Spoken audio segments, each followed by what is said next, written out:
Hey everyone, starting out with more Commander spoilers here. Tormod the Desecrator, a zombie wizard. Whenever one or more cards leave your graveyard, create a tapped 2/2 black zombie creature token. Partner? Seems good. I mean, we've got forecasting cost 4/2. Not going to be embarrassing at all to be one of your commanders. And what a nice little bit of extra value from cards like Deathrite Shaman. Anything that's going to remove incrementally cards from your graveyard. Notice it actually says when they leave your graveyard, not when it gets exiled from graveyard or anything. So even something like replaying lands with Crucible of Worlds is going to create a ton of value. So this one's super spicy. I think people are going to have fun with it. And it's nice that we get a face to go along with one of the older cards in Magic, Tormod's Crypt, arriving with that Christopher Rush art way back in the dark. And now we get a feel for what the heck is actually buried there. And I am moving the picture instead of cycling to the next card. There we go. A Victimize, a reprint, which is kind of stuck around as far as pricing goes. I'm pretty sure this card has not been bulk for quite a long time, as it's got a great effect. 2 and a black, choose 2 target cards in your graveyard, you sack a creature, and if you do, you return the chosen cards to the battlefield tapped. Is a very powerful way of pulling off combos or just getting incredible value. This is a card that I think Commander players have a lot of fun with. It's not particularly good in constructed Magic, but, Commander is a much more friendly, kind of goofy format where more crazy things are possible. Sanitarium Skeleton, 1 casting cost, 1/2. You can pay 2 and a black to return it from your graveyard to your hand. It's like a very expensive regeneration of sorts, but, it can survive just about anything and just keep coming over and over again to the battlefield. So, yeah, this one's definitely a way to buy some time. Not a super exciting card, but if you've got ETBs that care about zombies or something to be said for that. Really zoomed in on this one with the full art for Coiling Oracle.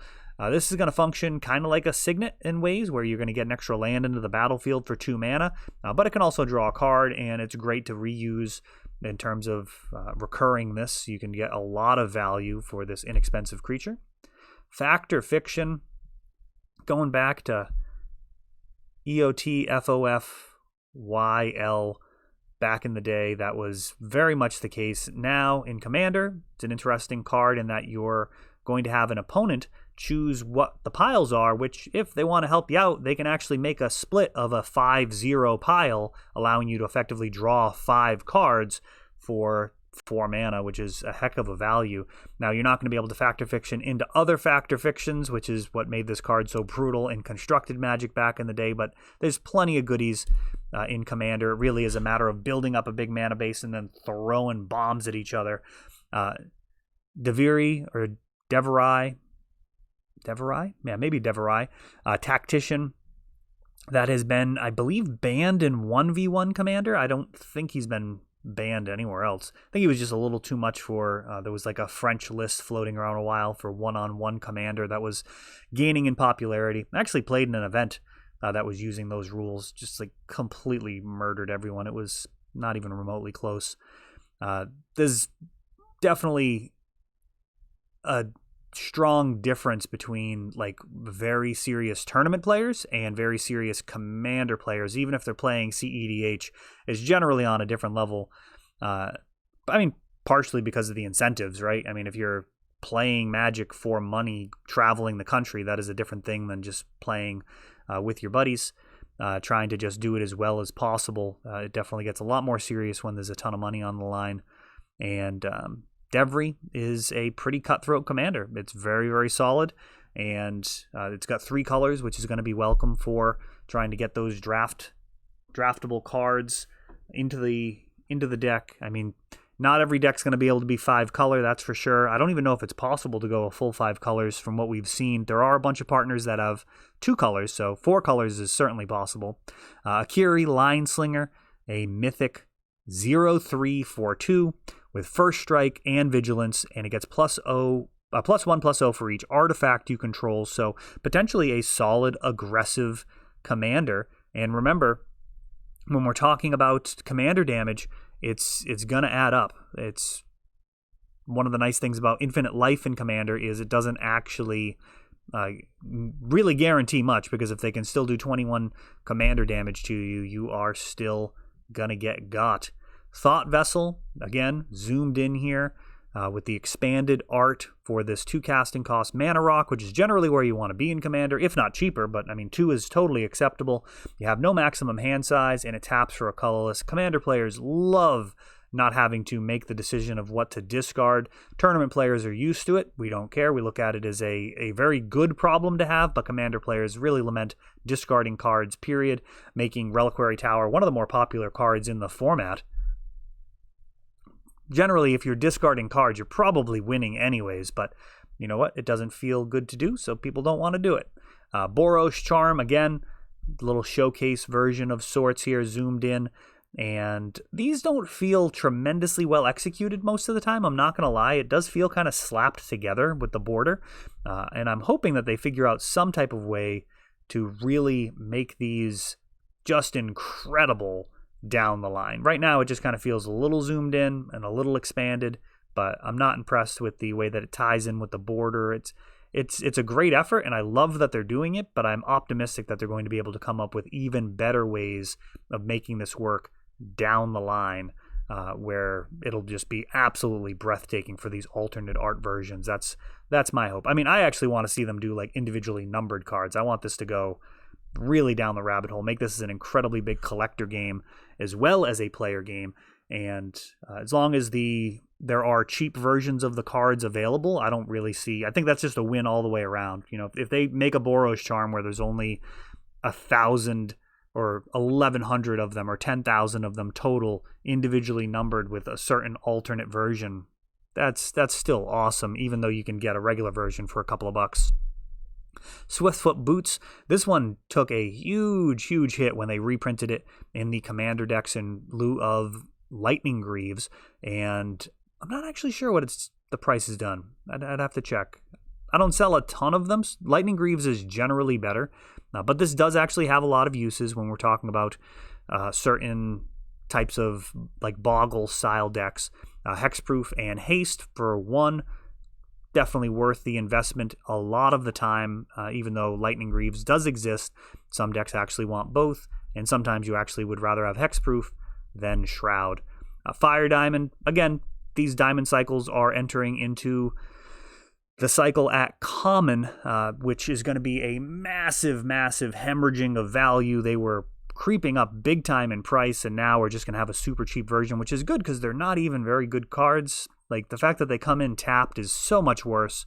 Usually a 2 casting cost signet will come in, and then you can use it that turn very often, so you're basically able to make things work for only 1 less mana that turn, and then future turns you have an additional mana, whereas this is just your down 2 mana period on the turn that you play it, with very few exceptions. Filigree Familiar, 3 casting cost, 2/2. When it enters the battlefield, you gain 2 life, and when it dies, you draw a card. I think this is downshifted, so we may talk more about that in the upcoming Pauper video, which we'll do once all the cards are spoiled. They tend to finish out on a bunch of just random commons, and we'll see if they actually save any of the downshifted ones for the end. This legendary creature, we're not sure what the name's gonna be. There's a comma in there, so I don't know. They probably could have deduced some of this. But anyways, it enters the battlefield with 5 +1/+1 counters on it, and whenever it or another creature with a +1/+1 counter on it dies, you put a +1/+1 counter on each creature with a +1/+1 counter on it, which is a mouthful. It's also a partner commander, so legendary partner, and that is... You could probably do worse. There's a lot of stuff with +1/+1 counters in this set, so if you've got that strong synergy going, that could be a totally reasonable commander. Certainly going to build advantage over time. Type of thing where you might not really feel that bad about casting again and again from the command zone, given that dies trigger. This one is an ooze, and it gives oozes you control +1/+1. And at the beginning of your upkeep, if you control a commander, create a token that's a copy of this card. So this one's going to get out of hand pretty fast. like just really spreading. Like exponential growth is difficult for people to kind of visualize. Like if I said, hey, in 15 turns, how many tokens are you going to have? That is not something that you can like immediately just visualize. You have to like do the math, like take out a calculator, use a spreadsheet, whatever it is. But it's going to get out of hand very, very quickly. I mean, I'm pretty sure like so you're starting with one of these. So yeah, if you have like 30 turns, it's like literally 1 million tokens. And then the next turn it's you're getting another 1 million, and it's completely out of hand. So I love exponential growth just in general. It's the most powerful force in the universe. I think if people understood it better, their finances would be so much better. People end up with credit card debt and end up letting compound interest work against them in their personal lives, and it's a total disaster. People buy way too much house. They buy cars on credit, which is just a disaster. So yeah, I have some very strong opinions about all of that, which maybe I'll make some videos later, but I do love seeing it play out in Magic. And it's just really fun. I actually purposely put cards with exponential growth in them when I'm dealing with the younger kids in Magic, so they can kind of get acclimated with just how powerful it is. So Hero's Bane's a good one. You can pay 4 to double the amount of counters on it. You know, we've gotten to the point where kids have had millions of counters on their cards, and they just think it's the coolest thing. And then, you know, later on, if we're talking about financial stuff, I can explain to them that that's the same thing that's working against them when they actually like buy a car from a dealership compared to just buying a car for cash. They're actually letting that compound interest work against them, where they end up, you know, maybe end up paying twice as much for a car. I mean, it's probably like 10 times more by the time you're done, because you're paying more for a car, plus you're actually paying interest, which is just brutal. So it's like the scratch tickets of the middle class. Like rich people can look at middle class people and be like, yeah, they're poor because they do stupid things. And middle class people can look at poor people and be like, yeah, they're poor because they do stupid things. It's like we all have our foolish things that we do, and compound interest, really super powerful. You don't want to be on the wrong side of that. There's a little bit of a rant there. But here we go. Lady on a Rhino, reprint from Kaladesh, I think. She's a 3/3 for 4, which is reasonable. Armorcraft Judge was her name. And when she enters the battlefield, draw a card for each creature you control with a +1/+1 counter on it. And it looks like, yeah, she was originally from Kaladesh. The art kind of gives that away. But that one, again, you know, those +1/+1 counters are a strong theme that we're seeing here. Fertilid, I believe it is. This guy's going to let you remove counters to go get basic lands. And that has been pretty solid for me in the commander decks that I've played it in. I've got some random jank decks that I've bought off of people at flea markets and stuff that are just, I keep them together because they're works of art. They're so bad. They're just comical. And this one allows you to remove a +1/+1 counter for any player to search their library for a basic land. So you can actually help out a teammate if that's the case. And it comes with 2 +1/+1 counters. And of course, it's so easy to get additional counters on there in some of the crazy commander games that happen. Nader, there are Agent of Creepypasta or whatever that is. Whenever a token you control leaves the battlefield, you put a +1/+1 counter on them.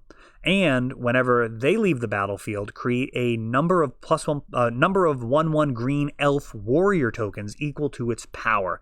Now, this is a legendary creature with partner that you could do a lot worse than, I think. And all of these creatures with legendary attributes that also do things on enter the battlefield or leave the battlefield could end up being very strong, just given how difficult it's going to be to actually win games in a multiplayer setting with a draft deck or a sealed deck. Like you pretty much like vigilance, like that type of stuff becomes really, really strong, where you can like actually like leave some defenses there, because it's tough. If everybody gangs up on you, it's going to be a very difficult go.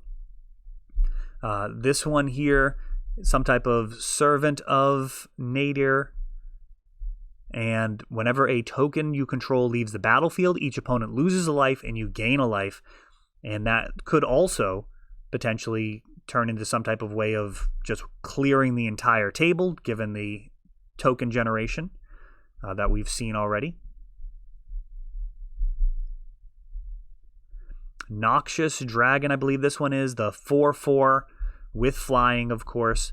And when it dies,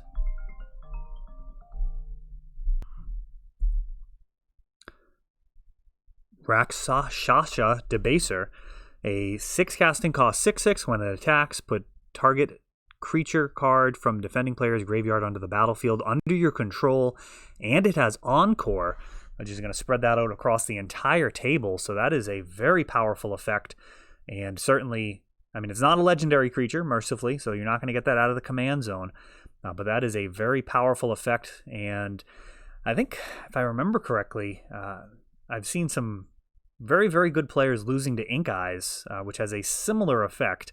So expect this one to be very strong at your commander table. Scholar of the Ages, 7 casting cost human. Got to look out when they're printing those humans. Winota has really changed the face of that tribe for casual moving forward. So cheating this in could end up being good. When it enters the battlefield, return up to 2 target instants or sorceries from your graveyard to your hand.